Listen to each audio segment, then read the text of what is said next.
नमस्कार. लॉ पे चर्चाच्या आजच्या व्हिडिओमध्ये आपलं स्वागत आहे.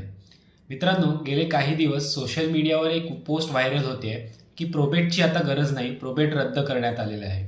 याच्यावरून बरंच कन्फ्युजन आणि बरेच गैरसमज निर्माण होत आहेत. सो ते क्लॅरिफाय करण्यासाठी आणि योग्य माहिती लोकांपर्यंत पोहोचवण्यासाठी आजचा व्हिडिओ.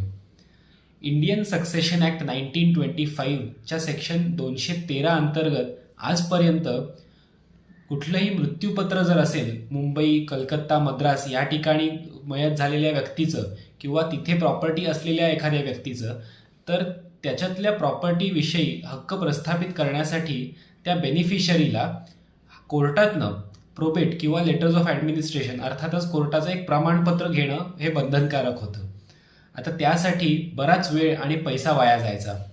तर आता रिपिलिंग अँड अमेंडिंग ॲक्ट 2025 नुसार हा सेक्शन 213 काढून टाकण्यात आलेला आहे.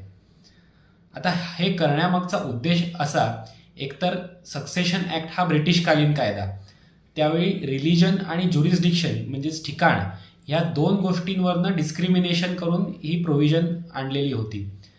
दुसरं महत्त्वाचं म्हणजे एखाद्या मृत्यूपत्रामध्ये समजा एखादी जी प्रॉपर्टी असेल त्या बाबतीतला कुठलाही व्यवहार करायला ते प्रोबेट किंवा लेटर्स ऑफ ॲडमिनिस्ट्रेशन मिळेपर्यंतचा कालावधी बराच जायचा. सो हे प्रॉपर्टीचे व्यवहार खूप डिले व्हायचे. सो ते टाळण्यासाठी आणि असे व्यवहार लवकर व्हावेत ह्यासाठी म्हणून ही तरतूद आता आणलेली आहे. सेक्शन 213 काढून टाकण्यात आलेलं आहे.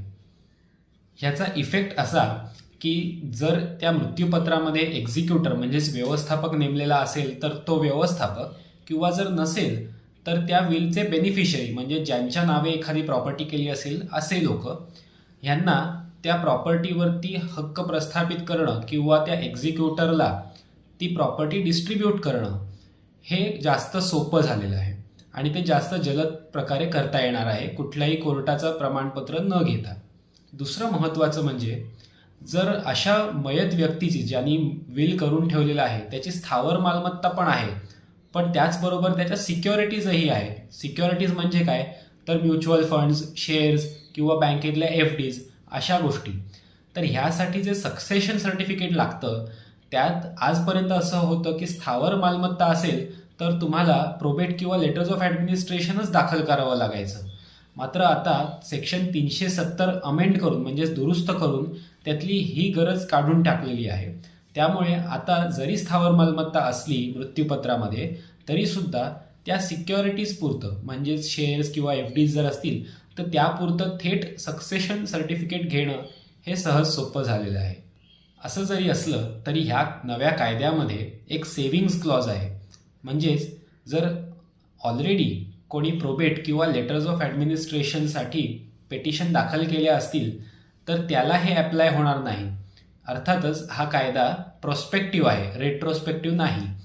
त्यामुळे ह्याच्या पुढे हा नवीन कायदा अंमलात आल्यापासून आणि सेक्शन 213 काढून टाकल्यापासून पुढे एखाद्या मृत्यूपत्रासंदर्भात कुठल्याही गोष्टी करायच्या असतील तर त्यांना प्रोबेटची गरज लागणार नाही. पण ज्या केसेस ऑलरेडी फाईल केलेल्या आहेत त्याला ह्याची कुठलीही बाधा येणार नाही.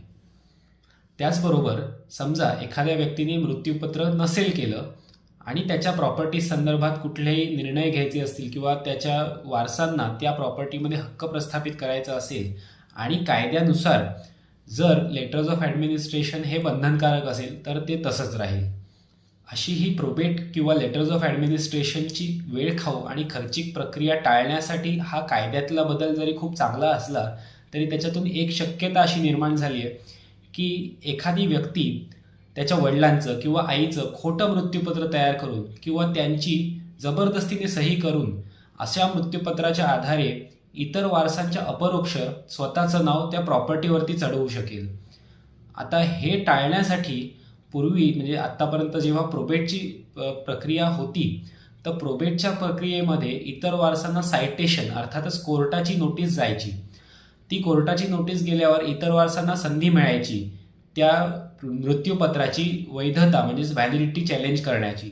पण अर्थातच समजा एखाद्या मृत्यूपत्राची वैधता इतर कोणीही चॅलेंज केली कोर्टात तर ते मृत्यूपत्र कायद्यानुसार म्हणजे साक्ष अधिनियम किंवा पूर्वीचा एव्हिडन्स ॲक्ट त्यानुसार ते मृत्यूपत्र सिद्ध करणं हे मात्र तितकंच गरजेचं आहे.